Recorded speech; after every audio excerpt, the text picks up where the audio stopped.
दिल्ली में दिवाली की रात थी। चारों ओर दिए की रोशनी, पटाखों का शोर और मिठाई की खुशबू फैली हुई थी।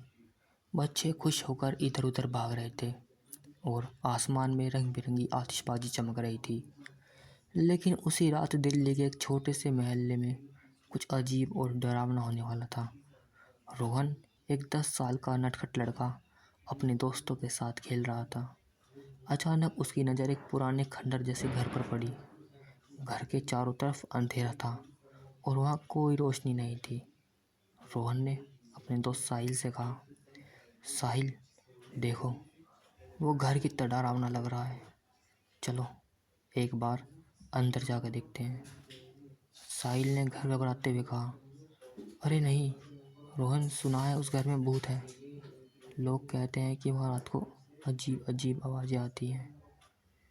लेकिन रोहन ने हंसते हुए कहा, अरे भूत वूत कुछ नहीं होता, तुम डरपोक हो, बस इतना ही।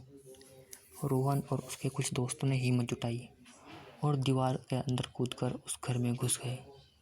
जैसे ही वो अंदर पहुंचे, सबने देखा कि घर के अंदर धूल और मकड़ियों के जाले फैले हुए थे।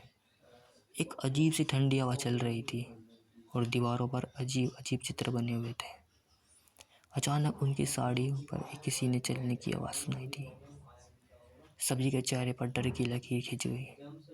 रोहन ने धीरे से कहा, शायद ये हमारी अपनी आवाज़ है, चलो ऊपर चलते हैं।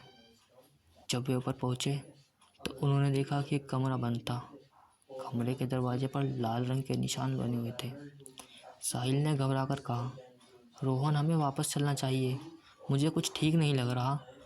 लेकिन रोहन ने दरवाजे को धक्का दिया और दरवाज़ा धीरे धीरे खटखटाता हुआ। अंदर बहुत अंधेरा था और सिर्फ एक छोटी सी लकड़ी, हल्की सी रोशनी आ रही थी। अचानक कमरे के कोने से एक परछाई दिखाई दी। वह परछाई धीरे धीरे उनकी ओर बढ़ने लगी। सभी बच्चे एक दूसरे को देखकर डर के मारे कांपने लगे। तभी एक गहरी डरावनी आवाज़ आई, तुम यहाँ क्यों आए हो? सभी बच्चों ने चिल्लाकर कहा, हम गलती से आ गए, हमें जा रहे हैं। अचानक दरवाज़ा जोर से बंद हो गया और कमरे में पूरी तरह अंधेरा हो गया।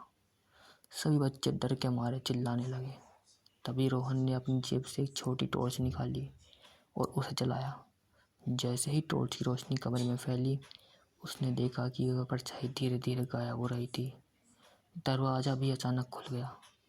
सभी बच्चे डर के मारे बाहर भागे और अपने घर की ओर दौड़ने लगे। बाहर निकलते ही उन्हें महसूस हुआ कि उस घर के दरवाजे पर एक ताला लग चुका था। रोहन ने हांफते हुए कहा, शायद उस घर में सच में कुछ था। अब किसी भी तरह की हिम्मत नहीं करूँगा। सभी दोस्तों ने सहमति से सिर हिलाया और उन्होंने तय किया कि अब वे कभी उस घर की तरफ नहीं जाएंगे। उस रात के बाद जब भी दिवाली की रात आती है, वो उस पुराने घर के पास जाने से भी डरते हैं।